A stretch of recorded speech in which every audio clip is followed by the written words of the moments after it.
So you're talking about liberating the Hindu temples from the clutches of the government. Sorry, I'm not sure how to ask you this question without it coming across in the wrong way.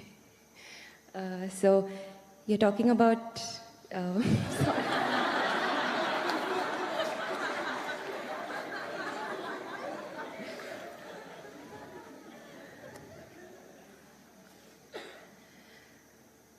In case this does happen, I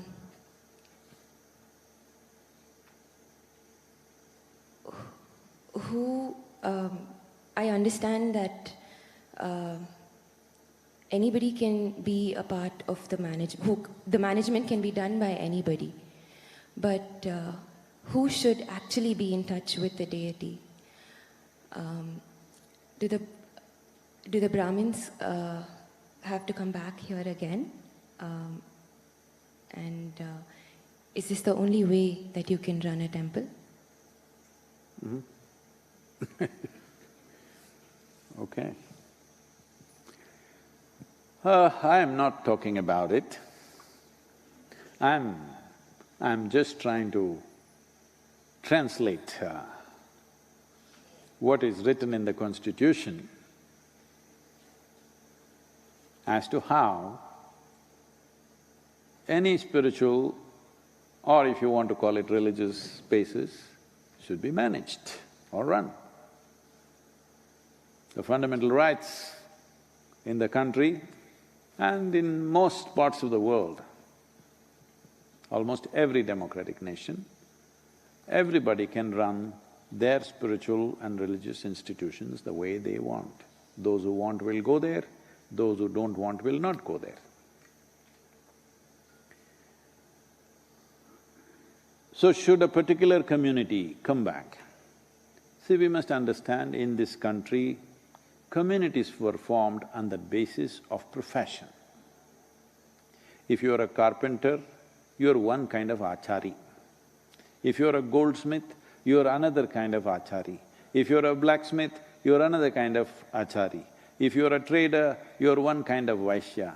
If you are an agriculturist, you are another kind. If you are a ruling if you are a militant class, you are one kind. So based on professions, communities happened over a period of time. It is not that there was no transmigration, people could go.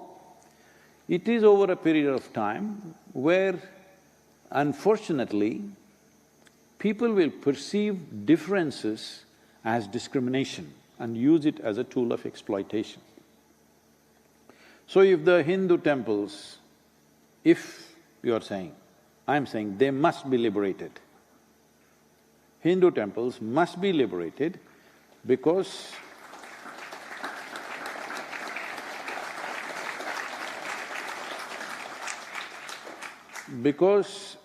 one important aspect of this is, it never belonged to a particular religion, it belonged to a particular trait. Devi temples are made one way, Shiva temples are made another way, Krishna temples are made another way, Vishnu temples are all in one way, Brahma temples in different ways, and all the different kinds of Devis, they are made differently. These were all energy centers established for different purposes. According to your purpose, whoever you are, you could go there.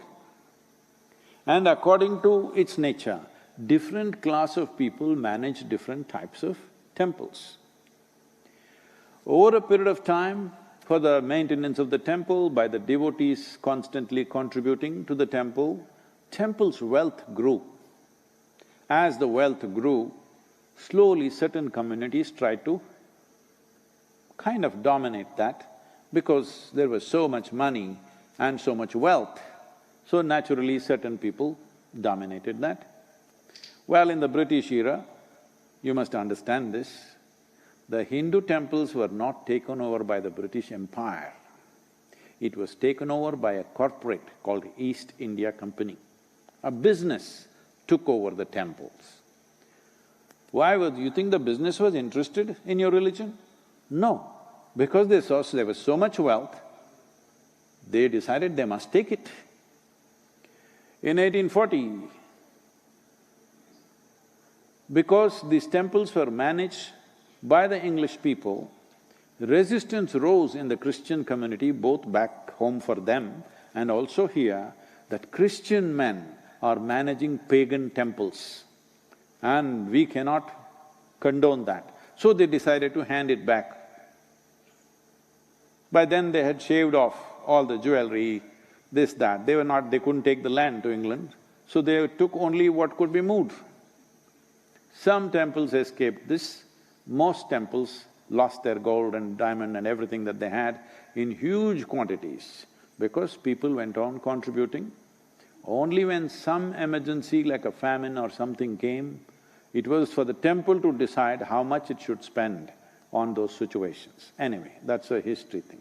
Now if we release it, should the Brahmins come back? Not at all. Right now, there is no such thing, only a particular caste should become a carpenter, only a particular person should become a jeweler. All kinds of people are becoming jewelers. All kinds of people are doing jewelry design today because there is a college to train them. Similarly, we must establish institutions where we will train people what should happen in a Shiva temple, what should happen in a Krishna temple, what should happen in a Vishnu temple, what should happen in a Devi temple. So, whoever learns the process and passes the examination, they will run the temple. Well, right here at Isha Yoga Center, this is a classic example. Here the Bhairavi Devi, a stringent training process, because this has a certain level of ritual involved. Only women can do it. Men are only in the outskirts of the temple. They cannot go in because that's the nature of the consecration. Here in the Dhyanalinga temple, 1/2 of the month, the lunar month, men manage it. Another half of the lunar month, women manage it. But they're all brahmacharis, both ways.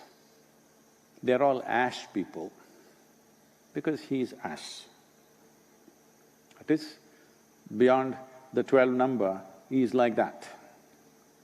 Now there's a Kala Bhairava temple coming up. You will see there will be totally a different breed of people managing that. Yes, because that serves not only the living, that is built to serve the dead. So that needs a completely different kind of involvement, different kind of competence to manage that. And even in terms of who comes into the temple, see here, people of all kinds of religions, caste, creed, everybody's coming, nobody checks who is who, because we are not interested who your father was, we are only interested where you want to go. This is the fundamental of democracy, I'm telling you.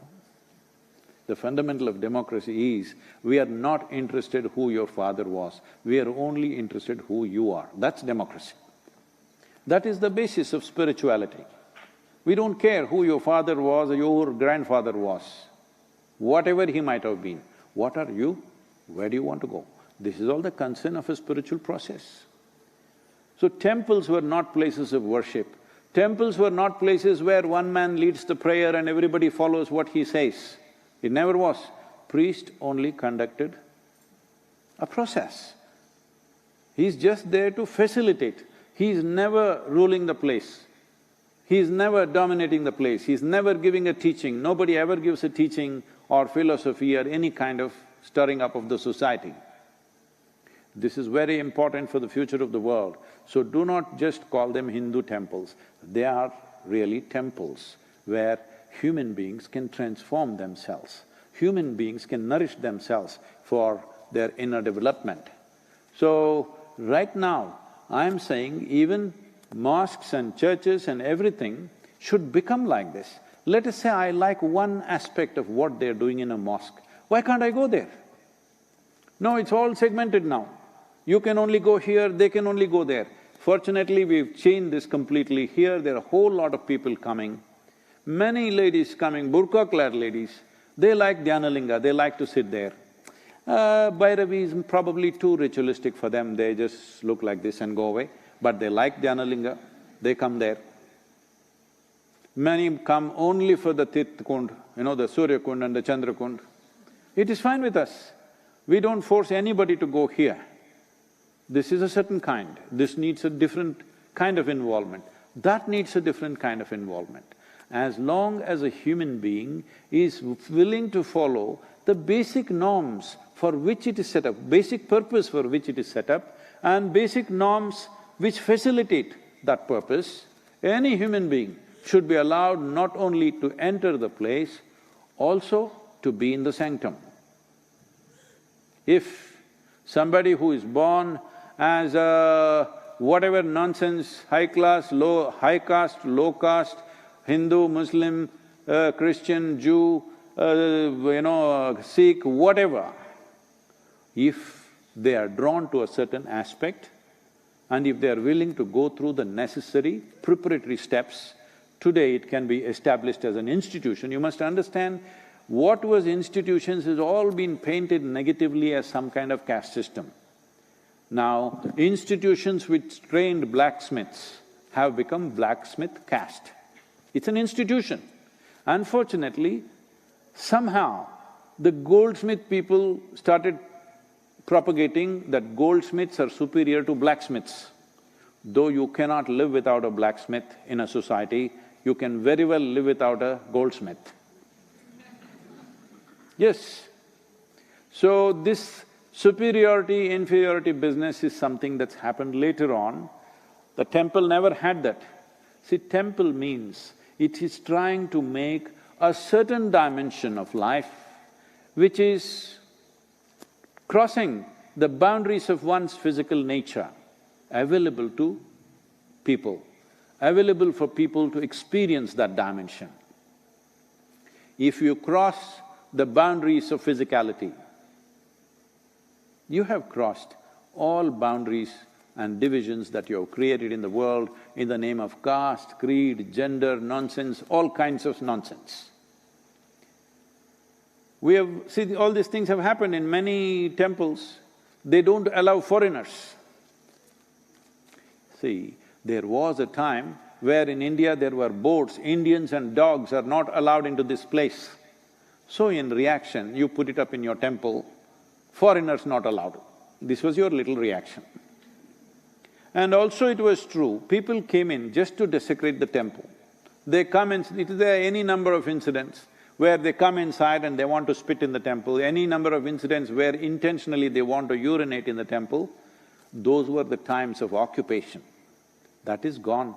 Today, if somebody who is not born in India wants to come into the temple, they're coming in because they genuinely want to come, not to desecrate it, not to dishonor it. They're really coming because they want to experience it.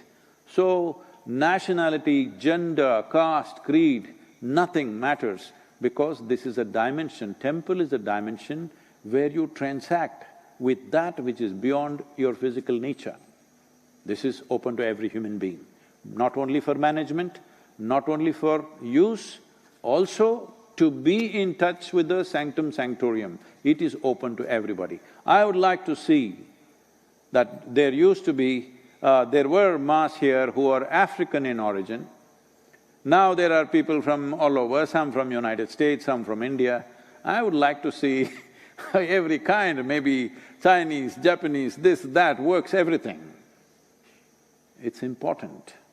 This is important not just for the temple, this is important for humanity that without discrimination, everybody can aspire to grow.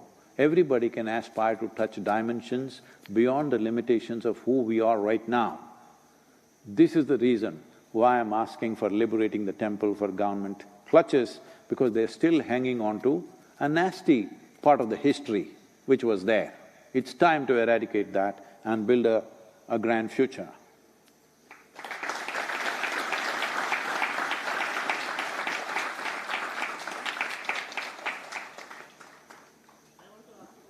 Whoa. 8 o'clock, they're closing this off, right?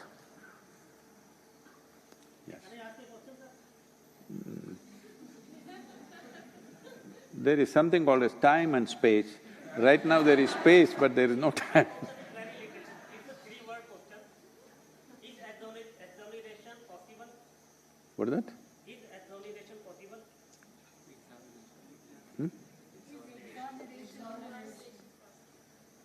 Exoneration of what? If we have committed a sin deliberately, can we get rid of this consequences of it?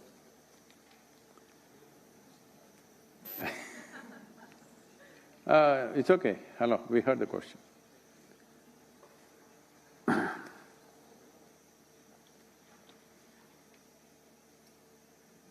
It looks like you didn't hear the first part of the talk at all.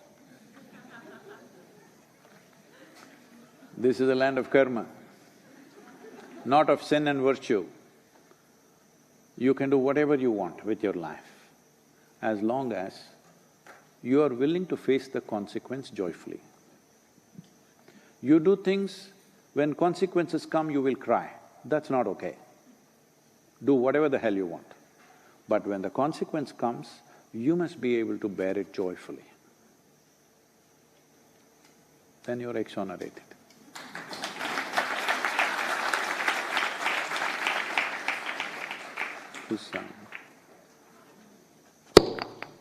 Here we have we have, for those of you who are new,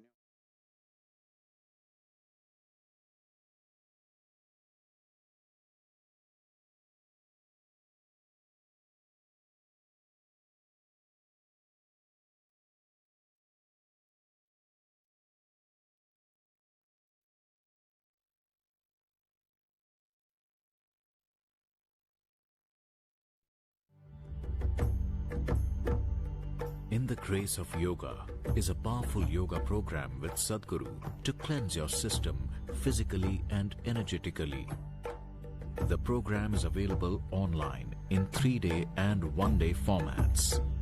Participants will have the rare opportunity to imbibe powerful tools for the purification of the 5 elements from Sadhguru.